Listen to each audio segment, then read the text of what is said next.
আসসালামু আলাইকুম রহমতুল্লাহ, সকলকে আমাদের হিকমা অনলাইন মাদ্রাসার পক্ষ থেকে স্বাগতম। তো আজকে আমরা দাখিলদের জন্য আজকে আমরা পড়ব শোভা গল্প। ঠিক আছে, শোভা গল্প থেকে অবশ্যই আপনাদের পরীক্ষার মধ্যে একটা আপনাদের পরীক্ষার মধ্যে এমসিকিউ, তারপর হচ্ছে সৃজনশীল, এগুলো এসে থাকে। শোভা গল্পটা খুবই সহজ একটি গল্প এবং সুন্দর একটি গল্প। তো আজকে আমরা শোভা গল্পটি ইনশাল্লাহ আমরা পড়ব। তো প্রথমে এখানে আছে আমাদের লেখক পরিচিতি। এই লেখক পরিচিতি, এই শোভা গল্পটা লিখেছেন রবীন্দ্রনাথ ঠাকুর। ঠিক আছে, যে রবীন্দ্রনাথ ঠাকুর এই শোভা গল্পটি লিখেছেন। তো রবীন্দ্রনাথ ঠাকুর সম্পর্কে এখানে কিছু তথ্য আপনারা পেয়ে যাবেন। রবীন্দ্রনাথ ঠাকুর 25শে বৈশাখ 1268 সালে 7ই মে 1861 খ্রিস্টাব্দ কলকাতার জোড়াসাঁকোর ঠাকুর পরিবারে তিনি জন্মগ্রহণ করেন। তো অবশ্যই তার জন্ম তারিখটা আমরা মনে রাখবো, যে উনি কি করেছেন 1861 খ্রিস্টাব্দে, 7ই মে 1861 খ্রিস্টাব্দে তিনি কি করেছেন, জন্মগ্রহণ করেছেন। কোন পরিবারে? কলকাতার জোড়াসাঁকোর ঠাকুর পরিবারে তিনি জন্মগ্রহণ করেছেন। তার পিতা মহর্ষি দেবেন্দ্রনাথ ঠাকুর এবং তার পিতামহ, অর্থাৎ তার পিতার নাম হচ্ছে দেবেন্দ্রনাথ ঠাকুর এবং তার পিতার পিতা অর্থাৎ তার দাদার নাম হচ্ছে প্রিন্স দ্বারকানাথ ঠাকুর। আচ্ছা, এরপর হচ্ছে বিদ্যালয়ে আনুষ্ঠানিক শিক্ষা তিনি লাভ করেননি, কিন্তু সাহিত্যের বিচিত্র ক্ষেত্রে তার পদালোচনা এক বিষয়। তো এই পাঠ পরিচিতিটা আপনার এখান থেকে এই লেখক পরিচিতিটা আপনার এখান থেকে আপনারা পড়বেন, যে যতটুকু তথ্য আপনাদের প্রয়োজন ওইটুকু আপনারা এখান থেকে নিয়ে নেবেন, যতটুকু আপনারা সংরক্ষণ রাখতে পারেন। বিশেষ করে তার জন্মটা আপনাদেরকে বললাম, এবং হচ্ছে তার মৃত্যু সালটা অবশ্যই মাস্ট বি, এটা মনে রাখবেন। তিনি ছিলেন প্রকৃত অর্থে অসামান্য প্রতিভাধর ব্যক্তি। বাল্যকালেই তার কবি প্রতিভার উন্মেষ ঘটে। মানে তিনি যখন বাল্যকাল ছোট থাকতেই তার এই যে কবিতা লেখার যে একটা প্রতিভা, এটা কি করে, ফুটে ওঠে। ঠিক আছে, মাত্র 15 বছর বয়সে তার বনফুল কাব্য প্রকাশিত হয়। 1913 সালে রবীন্দ্রনাথ গীতাঞ্জলি কাব্যের জন্য এশীয়দের মধ্যে সর্বপ্রথম তিনি নোবেল পুরস্কার পান। আর এই প্রশ্নটি মাস্ট বি কমন, যে রবীন্দ্রনাথ ঠাকুর কত সালে তিনি নোবেল পুরস্কার পান। হ্যাঁ, ঠিক আছে, কত সালে এবং কোন কাব্যের জন্য? বলতে হবে গীতাঞ্জলি কাব্যের জন্য। কোন কাব্যের জন্য? এই যে গীতাঞ্জলি কাব্যের জন্য তিনি কি করেছেন, তিনি এশীয়দের মধ্যে তিনি নোবেল পুরস্কার পেয়েছিলেন। সর্বপ্রথম তিনি কি করেছিলেন, নোবেল পুরস্কার তিনি পেয়েছিলেন। তারপর হচ্ছে তার একক সাধনায় বাংলা ভাষা ও সাহিত্য সকল শাখায় দ্রুত উন্নতি লাভ করে এবং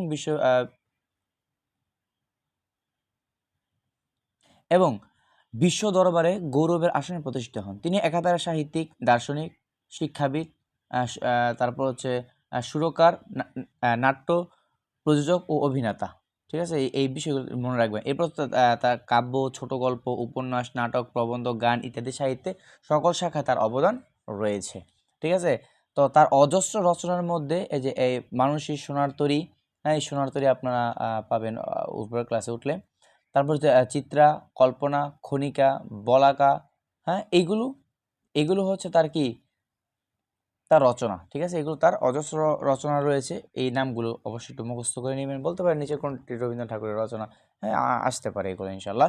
এরপর হচ্ছে তিনি কত সালে তিনি মৃত্যুবরণ করেন? 22শে শ্রাবণ 1348 সালে, 7ই আগস্ট 1941। এটা কি করে মনে রাখবে দেখেন তো, আপনার হচ্ছে এখানে হচ্ছে 1941 তার মৃত্যু, আর এখানে হচ্ছে তার জন্মটা হচ্ছে আপনার 1861। এই যে প্রথমে এখানে এক, এখানে এক, এখানে শেষে এক, এখানে শেষে এক, তাহলে মাঝে হচ্ছে 86 এবং 94, 86 এবং 94, এইভাবে একটু মনে রাখতে পারেন আপনি।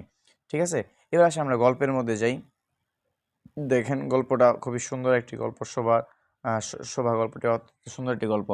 মেয়েটির নাম যখন শোভাসিনী রাখা হইয়াছিল, তখন কে জানতো যে সে বোবা হইবে? বাবা আদর করে নাম রাখছে শোভা, কিন্তু তখন তার জানতো না যে সে বোবা হবে। তাহার দুটি বড় বোনকে সুখেশিনী ও সুহাসিনী নাম দেওয়া হয়েছিল। তার দুটো বড় বোন ছিল, একজনের নাম হচ্ছে সুখেশিনী, একজনের নাম হচ্ছে সুহাসিনী। সুখেশিনী হচ্ছে যার চুল সুন্দর, সুহাসিনী যার হাসি সুন্দর। তাই মিলের অনুরোধে তাহার বাপ ছোট মেয়ের নাম রাখে সুভাষিনী। যেহেতু বড় দুই বোনের নাম রাখছে সুকেশিনী, একদম সুন্দর চুল, যাদের সুন্দর চুল থাকে তাদেরকে বলা হয় সুকেশিনী, আর যাদের হাসি সুন্দর তাদেরকে বলা হয় সুহাসিনী। তো যাই হোক, তো এই মিলের অনুরোধে মিল রাখতে গিয়ে বাবা মেয়ের নাম কি রাখলো? শোভাসিনী। এখন সংক্ষেপে সকলে তাকে কি বলে? শোভা বলে ডাকে। শোভার পুরো নাম হচ্ছে শোভাসিনী। ঠিক আছে, আচ্ছা, দস্তর মতো অনুসন্ধান ও অর্থ ব্যয়ে অর্থ ব্যয়ে বড় দুটি মেয়ের বিবাহ হয়ে গিয়েছে। হ্যাঁ, মানে অর্থ ব্যয়ে বড় দুটি মেয়ের কী করছে, বিবাহ দিয়ে দিছে। এখন ছোটটিকে পিতামাতার নীরব হৃদয়বার বিরাজ করতেছে। এখন ছোটটাকে নিয়ে চিন্তা, এটা বোবা, কথা বলতে পারে না, এটা নিয়ে এখন বাপ মার চিন্তা।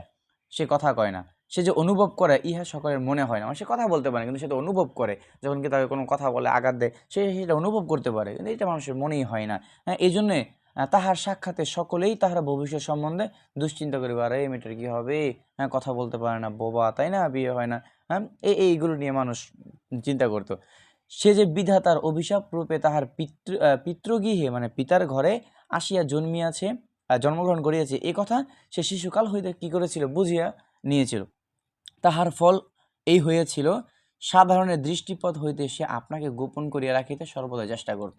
মানে সে সর্বদা নিরিবিলি একা থাকার চেষ্টা করতো, জনসম্মুখে না যাওয়ার, হ্যাঁ যেতে চাইতো না। কেউ যে মানুষে তাকে নিয়ে হাসি ঠাট্টা করতো, দুশ্চিন্তা করতো, ইত্যাদি বিভিন্ন কারণে সে কী করতো, মানুষের সামনে এসে যাওয়ার চেষ্টা করতো না, সে একা নিরিবিলি থাকার চেষ্টা করতো। হ্যাঁ, মনে করিত আমাকে সকলে ভুলিলেই বাঁচি, সে মনে করতো যে আমাকে যে সকলে ভুলে, হ্যাঁ তাহলেই যেন বাঁচি, এটা সে মনে করতো। ওকে, আচ্ছা, কিন্তু বেদনা কি কেউ কখনো ভোলে? পিতামাতার মনে সে সর্বদাই সে জাগরুক ছিল। পিতামাতাকে সবসময় তাকে তার ভবিষ্যৎ নিয়ে চিন্তা করতো। বিশেষত তাহার মা, এইটুকুর মধ্যে আপনার কি ক্ষয়ের মধ্যে এই প্রশ্নটা মাস্ট বি আসে, ক্ষয়ের মধ্যে এই প্রশ্নটা অবশ্যই গুরুত্বপূর্ণ, দেখবেন আপনি। তাহার মা তাহাকে নিজের একটা ত্রুটি স্বরূপ দেখিতেন, কেননা তাহার মা এই যে সে যে কথা বলতে পারে না, এটা নিয়ে তাহার মা তাকে একটু ত্রুটি স্বরূপ তাকে দেখতেন। কীভাবে দেখেন?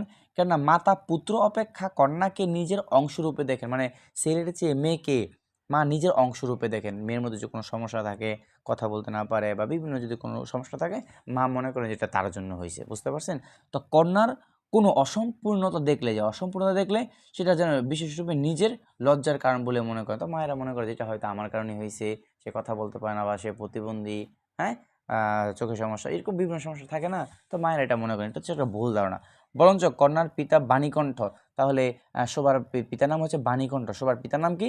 পিতার নাম হচ্ছে বাণীকণ্ঠ, এটা মাস্ট বি মনে রাখবেন। আচ্ছা, তাহলে পিতা বাণীকণ্ঠ শোভাকে তাহার অন্য মেয়েদের অপেক্ষা যেন একটু বেশি ভালোবাসতেন। অন্য যে বাকি দুইটা মেয়ে আছে, সুকেশিনী, সুহাসিনী, তাদের তুলনায় সুভাষিনীকে বেশি ভালোবাসতেন শোভাকে। কিন্তু মাতা তাহাকে নিজের গর্বের কলঙ্ক জ্ঞান করিয়া তাহার প্রতি বড় বিরক্ত ছিলেন। তাহলে প্রশ্ন আসবে যে শোভার মা কেন তাকে গর্বের কলঙ্ক মনে করে, ব্যাখ্যা করো। এই প্রশ্ন আসবে, তখন আপনি বলবেন যে কি করতো, তা কন্যাদেরকে মা নিজের পুত্রের চেয়ে কন্যাদেরকে নিজের অংশরূপে দেখেন। মায়েরা ছেলেদের চেয়ে কন্যাকে কী করে নিজের অংশরূপে দেখেন। কন্যার মধ্যে যখন ত্রুটি থাকে সেটা যেন নিজেরই আপনার লজ্জার কারণ বলে মনে করেন, ইত্যাদি কারণে কী করতো, সবার মা শোভাকে নিজের গর্বের কলঙ্ক মনে করতো। শোভার কথা ছিল না, কিন্তু তাহার সুদীর্ঘ পল্লবিষ্ট বড় বড় দুটি কালো কালো চোখ তার ছিল, বড় বড় কালো পল্লবিষ্ট তার বড় বড় দুটি চোখ ছিল। তাহার উষ্টাদর ভাবের আভাস মাত্র কচি কিশলয়ের মতো কাঁপিয়া উঠিত। আচ্ছা, কথায় আমরা যে ভাব প্রকাশ করি সেটা আমাদিগকে অনেকটা নিজের চেষ্টা গড়িয়া লইতে হয়, কতটা তর্জমা করার মতো। সকল সময় ঠিক হয় না, ক্ষমতার অভাবে অনেক সময় ভুলও হয়, কিন্তু কালো চোখকে তর্জমা করতে হয় না, মানে এটা ব্যাখ্যা করতে হয় না। মন আপনি তাহার উপর ছায়া ফেলে, ভাব আপনি তাহার উপরে কখনো প্রসারিত, কখনো মুদ্রিত হয়, কখনো উজ্জ্বলভাবে জ্বলিয়া ওঠে, কখনো স্লামভাবে নিভিয়ে আসে। এগুলো এই লাইনগুলো তেমন গুরুত্বপূর্ণ না, গুরুত্বপূর্ণ লাইন যেগুলো সেগুলো আমি আপনাদেরকে বলে দিচ্ছি, সমস্যা নেই। কখনো অস্তমান চন্দ্রের মতো অনিমেষভাবে চাহিয়া থাকে, কখনো দ্রুত চঞ্চল বিদ্যুতের মতো দিক বিদিক ঠিকরিয়া ওঠে, মুখের ভাব বইয়া আজন্মকাল যাহার অন্য ভাষা নাই, তাহার চোখের ভাষা অসীম উদার এবং অতল স্পর্শ গভীর, অনেকটা স্বচ্ছ আকাশের মতো, উদয়স্ত এবং ছায়ালোকের নিস্তব্ধ রঙ্গভূমি। এই বাক্যহীন মনুষ্যের মাঝে বৃহৎ প্রকৃতির মতো একটা বিজন মহত্ব আছে। এই জন্য সাধারণত বালক বালিকা তাহাকে এক প্রকার ভয় করিত। এই যে এখান থেকে আপনি লাইনটা দেখেন, হ্যাঁ সাধারণত বালক বালিকা তাকে একটু ভয় করতো, তাহার সহিত খেলা করতো না, সবার সাথে কেউ খেলতো না। হ্যাঁ, সে নির্জন দ্বীপপ্রহরের মতো, মানে দুপুরবেলা যেমন একদম নিস্তব্ধ থাকে পরিবেশটা, এরকম দ্বীপপ্রহরের মতো শব্দহীন ও সঙ্গীহীন। কেউ সাথে খেলে না, তার সাথে কেউ মিশে না, তাকে বাচ্চারা ভয় করতো। হ্যাঁ, এই জন্য সে একদম নীরব একা থাকতো সে। গ্রামের নাম চণ্ডীপুর। শোভা গ্রামের নাম কি? শোভা গ্রামের নাম হচ্ছে চণ্ডীপুর। নদীটি বাংলাদেশের একটি ছোট নদী।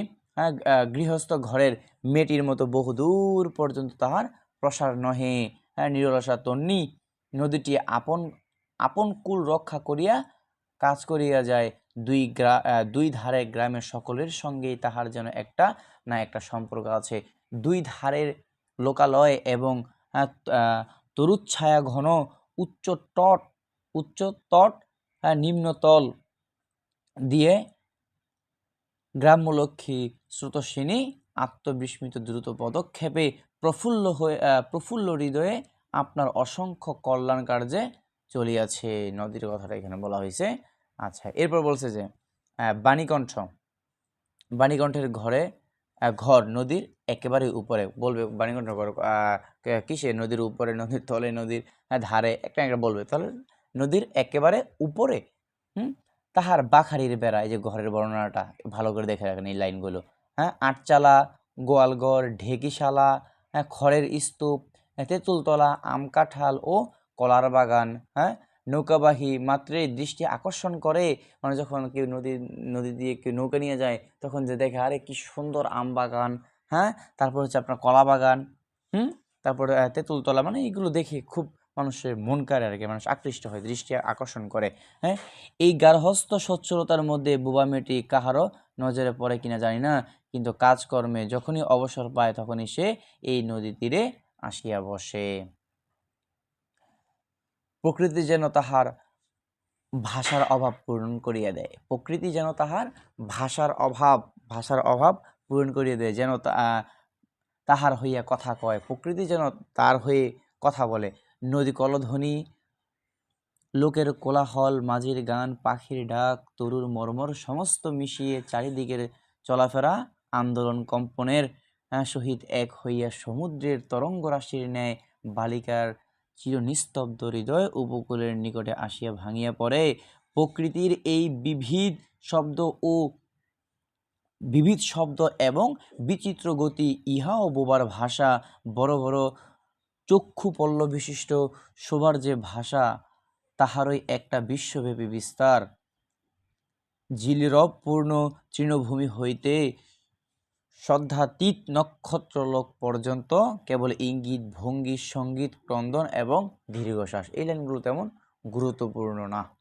আচ্ছা, এরপর দেখেন, এবং মধ্যাহ্নে যখন মাঝিরা জেলেরা খাইতে যাইত, গৃহস্থেরা ঘুমাইতো, পাখিরা ডাকিত না, খেয়া নৌকা বন্ধ থাকিত, স্বজন জগৎ সমস্ত কাজকর্মের মাঝখানে সহসা থামিয়া গিয়া ভয়ানক এক বিজন মূর্তি ধারণ করিত, তখন রুদ্র মহাকাশের তলে কেবল একটি বোবা প্রকৃতি এবং একটি বোবা মেয়ে মুখোমুখি চুপ করিয়া বসিয়া থাকিত, একজন সুবিস্তীর্ণ রৌদ্রে আর একজন ক্ষুদ্র তরুচ্ছায়ায়। মানে প্রকৃতি যেমন আপনার রোদের মধ্যে দাঁড়িয়ে থাকতো, আর সে ওই যে গাছের তলে বসে থাকতো। তাহলে প্রকৃতির যেমন একদম কি আপনার বিজন মূর্তি একদম নিস্তব্ধ হয়ে থাকতো, আর সেও তো কথা বলতে পারে না, সে তো নিজে এমনিতেই নিশ্চুপ। শোভার যে গুটিকতক অন্তরঙ্গ বন্ধু ছিল না তাহা নয়, মানে শোভার যে বন্ধু আসছিল না এরকমের না, শোভারও অন্তরঙ্গ বন্ধু ছিল, ঘনিষ্ঠ বন্ধু ছিল। গোয়ালের দুটি গাভী। গোয়ালের কয়টি গাভী? দুটি গাভী। গাভী দুটির নাম হচ্ছে সর্বস্বী ও পাঙ্গুলি। তাহলে শোভার গোয়ালে দুটি গাভী রয়েছে, গাভীর নাম হচ্ছে সর্বস্বী ও পাঙ্গুলি। ঠিক আছে, সর্বস্বী ও পাঙ্গুলি। সে নাম বালিকার মুখে তাহারা কখনো শুনে নাই, কিন্তু তাহার পদশব্দ তারা চিনিত। মানে ওই যে গরু দুইটা, শোভার মুখ থেকে তাদের এই নাম শুনতো না, কিন্তু শোভার পদচিহ্ন দেখে তাকে চিনত। তাহার কথাহীন একটা করুণ সুর ছিল, তাহার মর্ম তাহারা ভাষার অপেক্ষা সহজে বুঝিত। মানে ওই যে গরু শোভার ভাষা বুঝিত। শোভা কখন তাহাদের আদর করিতেছে, কখন ভৎসনা করিতেছে, আমরা কাউকে ধমক দিই না, কখন মিনতি করিতেছে, তাহারা মানুষের অপেক্ষা ভালো বুঝিত। মানে ওই গরু কি অবলা প্রাণী, মানুষের চাইতে শোভাকে খুব ভালো বুঝতে পারত। শোভা গোয়ালে ঢুকিয়া দুই বাহুর দ্বারা সর্বস্বীর গ্রীবা বেষ্টন করিয়া তাহার কানের কাছে আপনার গণ্ডদেশ ঘর্ষণ করিত, এবং পাঙ্গুলি স্নিগ্ধ দৃষ্টিতে তাহার প্রতি নিরীক্ষণ করিয়া তাহার গা চাটিত। বালিকা দিনের মধ্যে নিয়মিত 3 বার করিয়া গোয়াল ঘরে যাইত। এই যে এইখানে থেকে আর প্রশ্ন করে যে শোভা কি দিনে কতবার সে গোয়াল ঘরে যেত? 3 বার সে গোয়াল ঘরে যেত। ঠিক আছে, এটুকু অবশ্যই খেয়াল রাখবেন। গোয়াল ঘরে যাইত। তাহা ছাড়া অনিয়মিত আগমনও ছিল। হ্যাঁ, গৃহে যেদিন কোনো কঠিন কথা শুনিত, সেদিন সে অসময়ে তাহার এই মুখ মানে বোবা মুখ বন্ধু দুটির কাছে আসিত। তাহার সহিষ্ণুতা পরিপূর্ণ বিষাদ শান্ত দৃষ্টিপাত হইতে তাহারা কি একটা অন্ধ অনুমান শক্তির দ্বারা বালিকার মর্ম বেদনা যেন বুঝিতে পারিত, এবং শোভার গা ঘেঁষিয়া আসিয়া অল্পে অল্পে তাহার বাহুতে শিং ঘষিয়া ঘষিয়া তাহাকে নির্বাক ব্যাকুলতার সহিত সান্ত্বনা দিয়ে চেষ্টা করতো। মানে শোভা যখন ঘরের মধ্যে টুনি ধমক শুনতো, কঠিন কথা শুনতো, তখন সে গোয়াল ঘরে যেত সর্বস্ব এবং পাঙ্গুলির কাছে, এবং সর্বস্ব পাঙ্গুলি শিং দ্বারা তার বাহুতে একটু ঘষিয়ে ঘষিয়ে তাকে সান্ত্বনা দেওয়ার চেষ্টা করত। আচ্ছা, ইহারা ছাড়া ছাগল এবং বিড়াল শাবকও ছিল, মানে তার বন্ধু। ঠিক আছে, শুধু গোয়ালে 2টা গাভী না, তার বন্ধু ছিল এই যে এই ছাগল, তারপর হচ্ছে বিড়াল শাবকও ছিল। কিন্তু তাহাদের সহিত সবার এরূপ সক্ষমভাবে কি মৈত্রী ছিল না। তথাপি তাহারা যথেষ্ট আনুগত্য প্রকাশ করিত। বিড়াল শিশুটি দিনে এবং রাতে যখন তখন সবার গরম কোলটি নিঃসংকোচে অধিকার করিয়া সুখ নিদ্রার আয়োজন করিত, এবং শোভা তাহার গ্রীভা ও পৃষ্ঠে গলা এবং পিঠে কোমল আঙ্গুলি বুলাইয়া দিলে যে তাহার নিদ্রাকর্ষণে বিশেষ সহায়তা হয়, ইঙ্গিতে এরূপ অভিপ্রায় প্রকাশ করিত। মানে ওই বিড়ালের গায়ে একটু হাত বুলে দিলে তার ঘুমটা ভালো হয় আর কি, এটাই বলতেছে আর কি।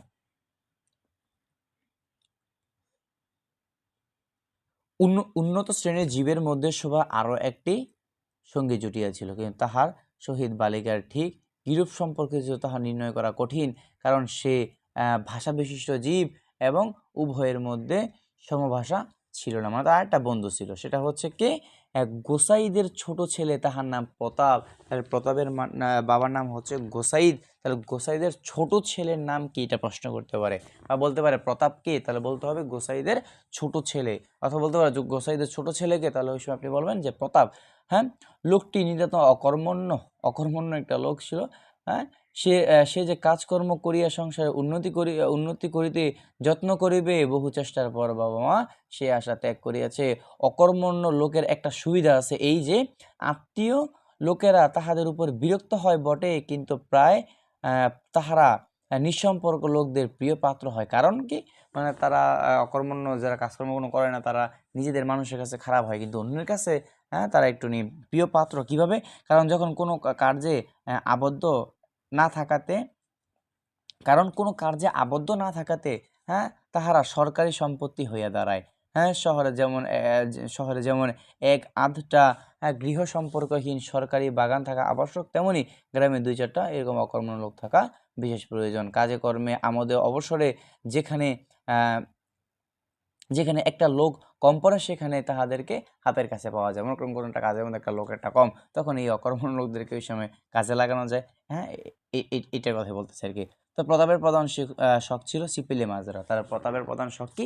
প্রতাপের প্রধান শখ হচ্ছে চিপিলে মাছ ধরা। প্রশ্ন করবো চিপিলিয়া মাছ ধরা কার প্রধান শখ, এটা এমসিকিউর মধ্যে আসতে পারে, সৃজনশীল কয়ের মধ্যে কিন্তু আসতে পারে। তখন আপনি বলুন যে প্রতাপের।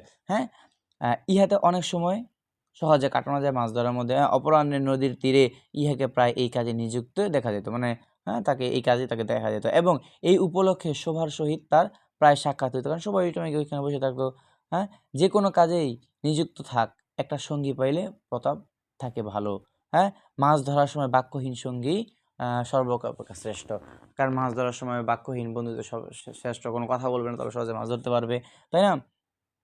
এই জন্য প্রতাপ শোভার মর্যাদা বুঝিত।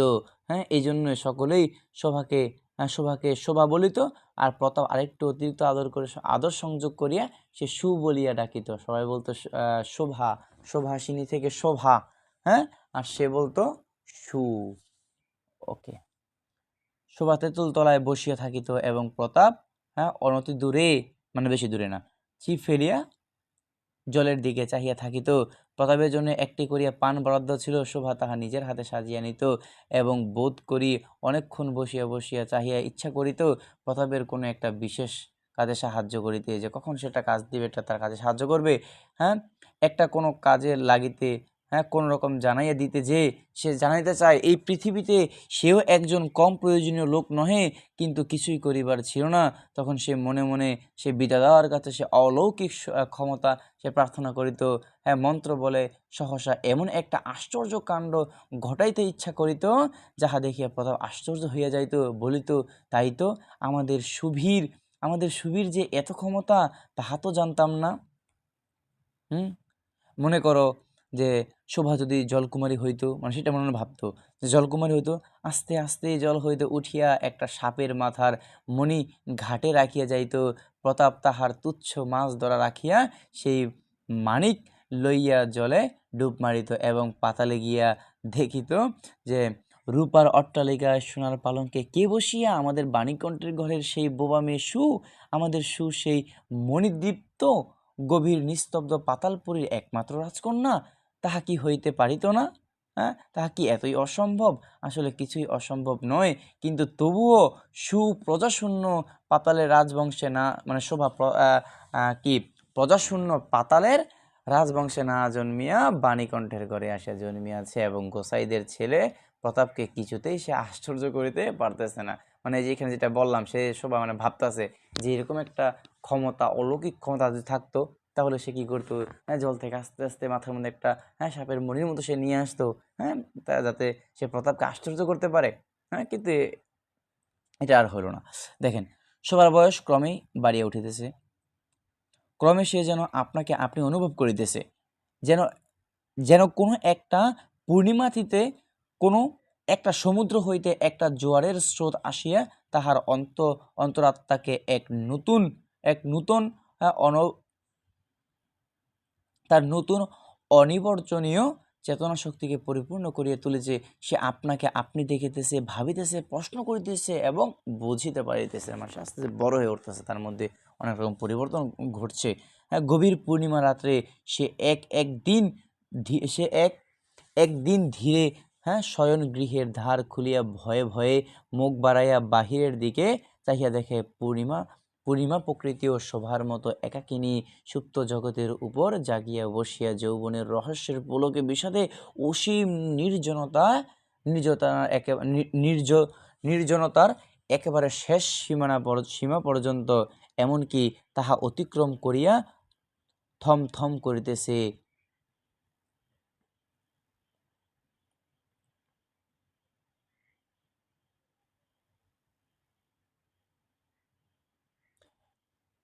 একটি কথা কইতে পারিতেছে না, এই নিস্তব্ধ ব্যাকুল প্রকৃতির প্রান্তে একটি নিস্তব্ধ ব্যাকুল বালিকা দাঁড়াইয়া।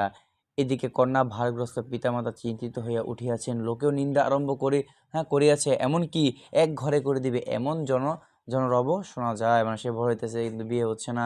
হ্যাঁ, এই জন্য মানুষ বলতেছে বাণীকণ্ঠে কি করবো, আলাদা করে দিব সমাজ থেকে, এরকম বিভিন্ন কথা বলতেছে। বাণীকণ্ঠ সচ্ছল অবস্থা, দুবেলায় ভাত মাছ খায়। এই জন্য তার বহু শত্রু ছিল। মানুষ ভালো ভালো খেলে শত্রু বেশি থাকে, তাই না? স্ত্রী পুরুষে বিস্তর পরামর্শ করলো, মানে তার স্বামী স্ত্রী পরামর্শ করলো। কিছুদিনের মতো বাণীকণ্ঠ কি করলো, বিদেশে গেল। অবশেষে ফিরিয়া আসিয়া কহিল, চলো কলকাতায় চলো। বিদেশ যাত্রার উদ্যোগ হইতে লাগিল, মানে এটা মানে প্রস্তুতি নিতে লাগলো। হ্যাঁ, কুয়াশা ঢাকা প্রভাতের মতো শোভার সমস্ত হৃদয় অশ্রু বাষ্পে একেবারে ভরিয়া গেল। একটা অনির্দিষ্ট আশঙ্কা বসে, সে কিছুদিন হইতে ক্রমাগত নির্বাক জন্তুর মতো তাহার বাপ মায়ের সঙ্গে সঙ্গে ফিরিত। ডাগর চক্ষু মেলিয়া তাহাদের মুখের দিকে চাহিয়া চাহিয়া কি একটা বুঝিতে চেষ্টা করিত, কিন্তু তাহারা কিছুই বুঝাইয়া বলিতেন না। ইতিমধ্যে একদিন অপরাহ্নে ফেলিয়া প্রতাপ হাসিয়া কহিল, কিরে তোর নাকি বর পাওয়া গেছে, তুই বিয়ে করতে যাচ্ছিস, দেখিস আমাদের ভুলিস নে, বলিয়া আবার মাছের দিকে মনোযোগ করিল। মর্মবৃদ্ধ হরিণী বেদের দিকে যেমন করিয়া তাকায়, নীরবে বলিতে থাকে, আমি তোমার কাছে কি দোষ করেছিলাম। শোভা তেমনি করিয়া প্রতাপের দিকে চাহিল। হ্যাঁ, সেদিন গাছের তলায় আর বসিল না। বাণীকণ্ঠ নিদ্রা হইতে উঠিয়া শয়ন গৃহে তামাক খাইতেছিল। শোভা তাহার পায়ের কাছে বসিয়া তাহার মুখের দিকে চাহিয়া কাঁদিতে লাগিল। অবশেষে তাহাকে সান্ত্বনা দিতে গিয়া বাণীকণ্ঠের শুষ্ক কপলে, কপল মানে গাল, এখানে কপল মানে কি গাল, কপলে অশ্রু গড়াইয়া পড়িল, মানে সবাইকে সান্ত্বনা দিতে গিয়া বাণীকণ্ঠের চোখের পানি তার গালে পড়লো, গালে, কপালে না, চোখের পানি তো কপালে ওটা অসম্ভব। তো কাল কলকাতা যাইবার দিন স্থির হইয়াছে, কাল তারা কলকাতা চলে যাবে।